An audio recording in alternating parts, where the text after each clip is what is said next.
پھر آپ دیکھیے کہ اس سے بھی پتہ چلتا ہے کہ یتیم کے کن حقوق کی حفاظت کرنی چاہیے.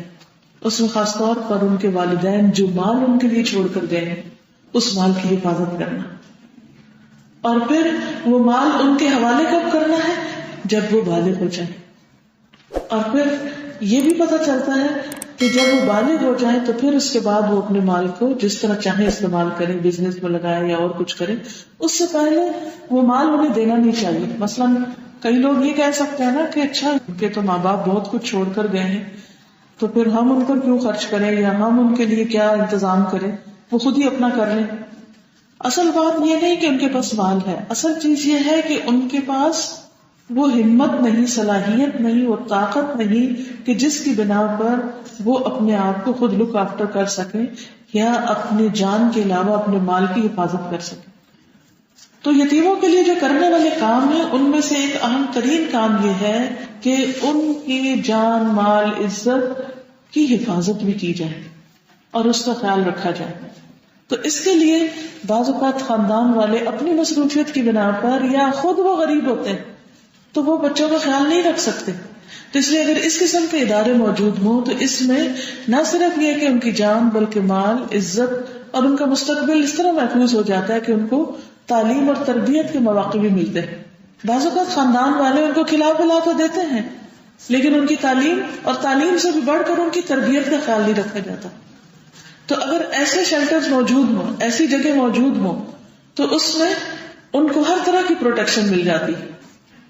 پھر آپ دیکھیں کہ سورۃ البقرہ 177 میں بھی اللہ تعالیٰ فرماتے ہیں لیس البر ان تولوا وجوہکم قبل المشرق والمغرب، نیکی یہ نہیں کہ تم اپنے چہرے مشرق یا مغرب کی طرف کر لو، ولکن البر من آمن باللہ والیوم الآخر، لیکن اصل نیکی اس کی ہے جو اللہ اور یوم آخرت پر ایمان رکھتا ہو، والملائکۃ والکتاب والنبیین، اور فرشتوں اور کتاب اور نبیوں پر ایمان لائے.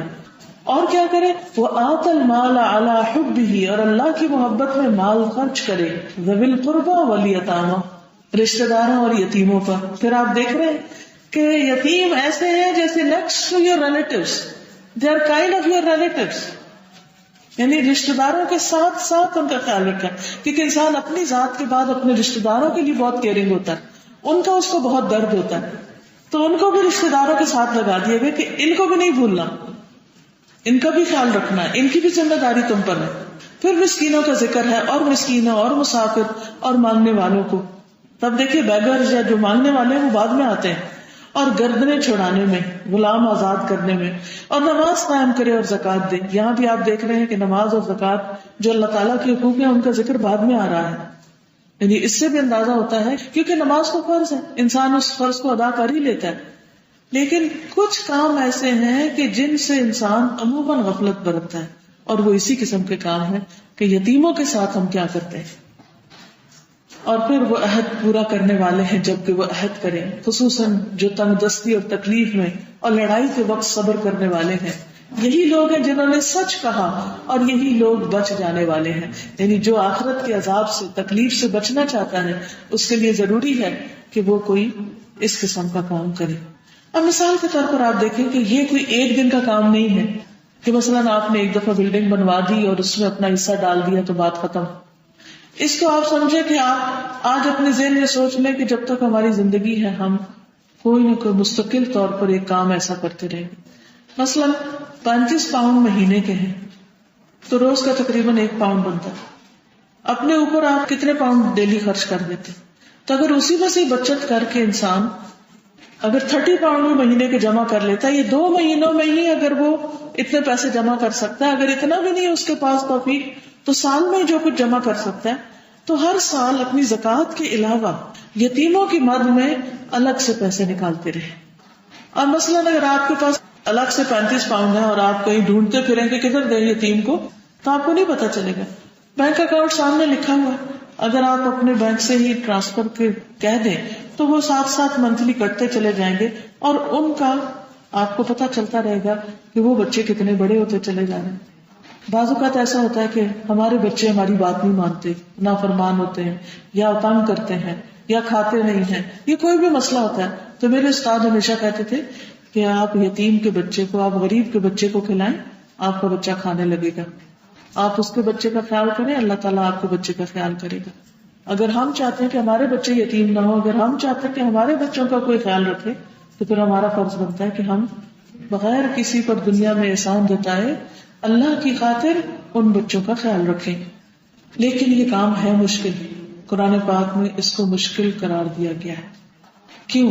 اس لیے کہ جب ہم کسی ایسے بچے کو گفٹ دیتے ہیں جس کے ماں باپ زندہ ہیں, تو پھر کیا ہوتا ہے, وہ جواب میں ہمارے بچے کو گفٹ دے دیتے, تو ہمیں بڑی سیٹسفیکشن ہو جاتی ہے کہ جی ٹھیک ہے, ہمارے ریلیشن شپ بڑے اچھے ہیں اپنے رشتے داروں سے, ہم ان کے بچوں کا کرتے ہیں, وہ ہمارے بچوں کا کرتے ہیں. لیکن جو ماں باپ دنیا سے ہی جا چکے ہیں اور وہ اپنے بچوں کا کچھ نہیں کر سکتے, ان بچوں کے ساتھ کرنا زیادہ بڑی نیکی ہے, کیونکہ ان کے ماں باپ کو دیکھتے نہیں, وہ تو آپ کی تعریف نہیں کریں گے, وہ تو شکریہ نہیں ادا کریں گے, وہ تو جواباً آپ کے لیے کوئی گفٹ نہیں لائیں گے. تو ایسی صورت میں ان بچوں کے لیے کچھ کرنا زیادہ بہتر ہے. اور اس وقت آپ پھر صرف اور صرف اللہ سبحانہ وتعالیٰ ہی کے لیے کر رہے ہوں گے, کیونکہ اس میں نیت اور بھی خالص ہو جاتی کہ آپ ان کے ماں باپ کے لیے نہیں کر رہے, ان سے کچھ لینے کے لیے نہیں کر رہے. پھر اس میں آپ دیکھیے قرآن پاک میں اللہ تعالیٰ فرماتے ہیں فَلَقْتَحَمَ الْعَقَبَةَ وَمَا أَدْرَاكَ مَا الْعَقَبَةُ فَكُّ رَقَبَةٍ أَوْ إِطْعَامٌ فِي يَوْمٍ ذِي مَسْغَبَةٍ يَتِيمًا ذَا مَقْرَبَةٍ أَوْ مِسْكِينًا ذَا مَتْرَبَةٍ. پھر بھی وہ مشکل گھاٹی میں نہ گھسا. اور تجھے کس چیز نے معلوم کرایا کہ مشکل گھاٹی کیا ہے؟ وہ گردن چھڑانا ہے, یا کسی بھوک والے دن میں کھانا کھلانا جب خود بھی بھوکا ہو انسان, یا کسی قرابت والے یتیم کو, یا مٹی میں ملے ہوئے مسکین کو, یعنی ان لوگوں کو کھانا کھلانا ہے. یعنی یہ کام ایسے ہیں کہ جو گھاٹی پار کرنے کے برابر ہے. یعنی گھاٹی ہوتی مشکل راستہ, دشوار گزار راستہ کسی جنگل کے اندر. اس سے کیا پتا چلتا ہے کہ جو لوگ اس کام میں پاؤں رکھتے ہیں یا قدم بڑھاتے ہیں, بعض اوقات طرح طرح کی مشکلات بھی آتی ہیں, بعض اوقات انسان گھبرا اٹھتا ہے, بعض اوقات انسان کو کوئی جب انسٹنٹ ریوارڈ نہیں ملتا تو ڈی موٹیویٹ ہو جاتا ہے.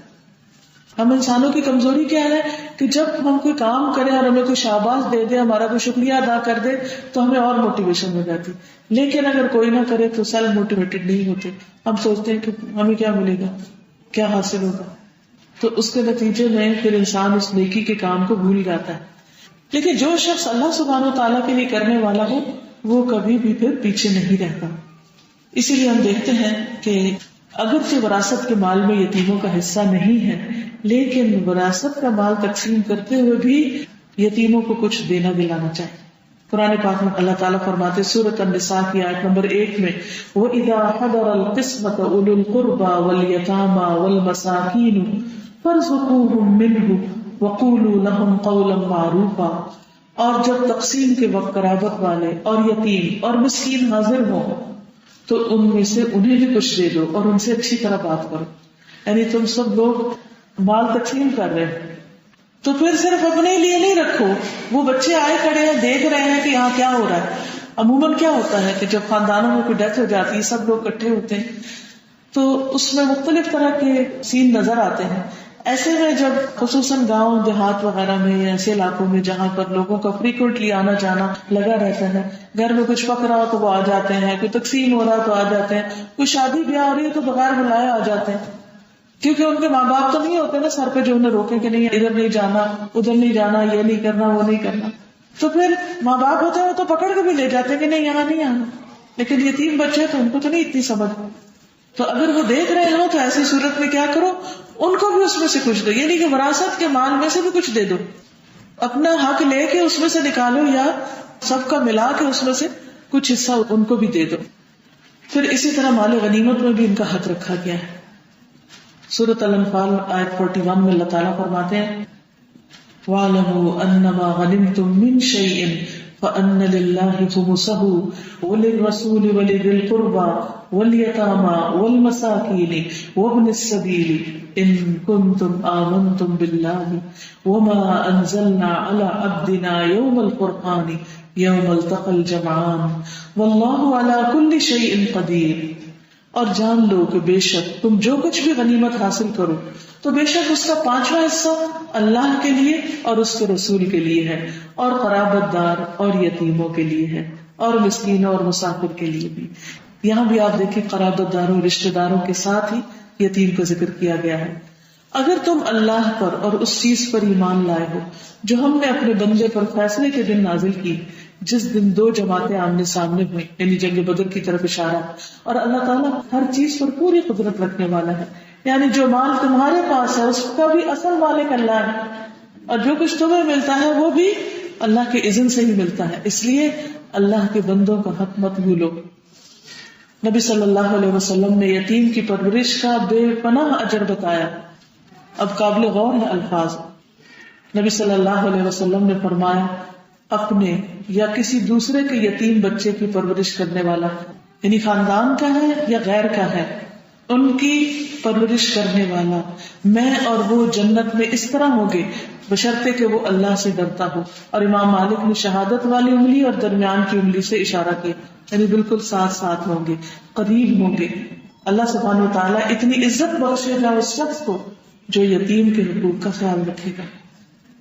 آپ دیکھیں کہ دنیا میں ہم کیا چاہتے ہیں، آج ہم کیا چاہتے ہیں کہ ہم قیامت کے دن نبی صلی اللہ علیہ وسلم کے قریب ہوں، لیکن اس کے لیے کچھ کرنا پڑے گا نا، اس کی کوئی قیمت ادا کرنی پڑے گی. اور وہ قیمت کیا ہے؟ یتیم بچے کی پرورش کی جائے، خواہ وہ کسی کا بھی ہو، چاہے اس سے ہمارا کوئی قوم کا، نسل کا، رنگ کا کوئی رشتہ نہ ہو. رسول اللہ صلی اللہ علیہ وسلم نے فرمایا جس نے کسی اپنے یا دوسرے آدمی کے یتیم بچے کو اپنے ساتھ ملا لیا اور اسے غنی کر دیا، یعنی بزنس میں ساتھ ملا لیا یا تعلیم و تربیت میں یا کھانے میں، تو اس کے لیے جنت واجب ہو جاتی. کتنی بڑی خوشخبری. ہم میں سے ہر شخص یہ چاہتا ہے کہ وہ جنت میں جائے. تو اس میں آپ دیکھیے کہ اپنے سے مراد کیا ہے؟ جو اپنے قریبی رشتہ دار کا، مثلا بھائی کا بچہ ہے یا بہن کا بچہ ہے، یا اسی طرح نانا نانی یا دادا دادی کی اولاد میں سے ہے کوئی بچہ، یا پھر وہ بچہ جس کی رشتہ داری نہیں ہے. تو بچہ کوئی بھی ہو، یتیم کوئی بھی ہو، اس کے ساتھ اچھا سلوک کرنا رب عرش کریم کی طرف سے بہت بڑے ثواب کی خوشخبری کا باعث ہے. حضرت عائشہ کہتی ہے کہ ان کے پاس 2 بچیاں آئیں اپنی ماں کے ساتھ، تو وہ کہتی ہے کہ انہوں نے آ کے سوال کیا ماں نے، اور اس وقت ان کے پاس کچھ نہیں تھا سوائے ایک کھجور کے. تو انہوں نے اس عورت کو وہ کھجور دے دی، یعنی ایک عورت آئی مانگنے کے لیے، 2 بچیاں ساتھ ہیں. تو اب دیکھیں حضرت عائشہ کہ ایک کھجور کے سوا کچھ نہیں، وہ کھجور بھی دے دی. دل دیکھی. تو انہوں نے دیکھا کہ اس عورت نے اس کھجور کو 2 حصوں میں تقسیم کیا، ایک حصہ ایک بچی کو دے دیا، دوسرا حصہ دوسری بچی کو دیا، اور خود کچھ نہیں کھایا، حالانکہ وہ خود بھی بھوکی تھی، اور اٹھ کر چلی گئی. اس کے بعد نبی صلی اللہ علیہ وسلم تشریف لائے. وہ کہتی کہ میں نے ان کا حال آپ سے بیان کیا. آپ نے فرمایا جس نے ان بچیوں کی وجہ سے خود کو معمولی سی بھی تکلیف میں ڈالا تو یہ بچیاں اس کے لیے دوزخ سے بچاؤ کے لیے آڑ بن جائیں گی. یہ دوزخ کی آگ سے آگے رکاوٹ ڈال دیں گی. اب وہ چاہے ان کی ماں ہے وہ عورت، لیکن بچے تو یتیم ہیں، تو بعض اوقات عورت بیوہ ہو جاتی ہے، چھوٹے چھوٹے بچے پیچھے رہ جاتے ہیں، تو وہ بھی ان بچوں کا جس طرح خیال کر رہی ہوتی ہے، جس طرح ان کو لک آفٹر کر رہی ہوتی، اس کا بھی بہت بڑا اجر ہے. لیکن اگر سوسائٹی میں دوسرے لوگ بھی ساتھ مل جائیں تو کام کتنا آسان ہو جاتا ہے. نبی صلی اللہ علیہ وسلم نے فرمایا جو شخص مسلمان ماں باپ کے کسی یتیم بچے کو اپنے کھانے اور پینے میں اس وقت تک شامل رکھتا ہے جب تک وہ اس امداد سے مستغنی نہیں ہو جاتا، یعنی بڑا نہیں ہو جاتا، جوان نہیں ہو جاتا، یا خود کمانے نہیں لگ جاتا، تو اس کے لیے یقینی طور پہ جنت واجب ہو جاتی ہے. بس اپنے کھانے میں شریک کرنا. بس اگر آپ روزانہ کی گروسری کا حساب کر لیں یا ویکلی گروسری کا حساب کر لیں تو اس گروسری کا کچھ % حصہ آپ اس کام کے لیے الگ کر لیں.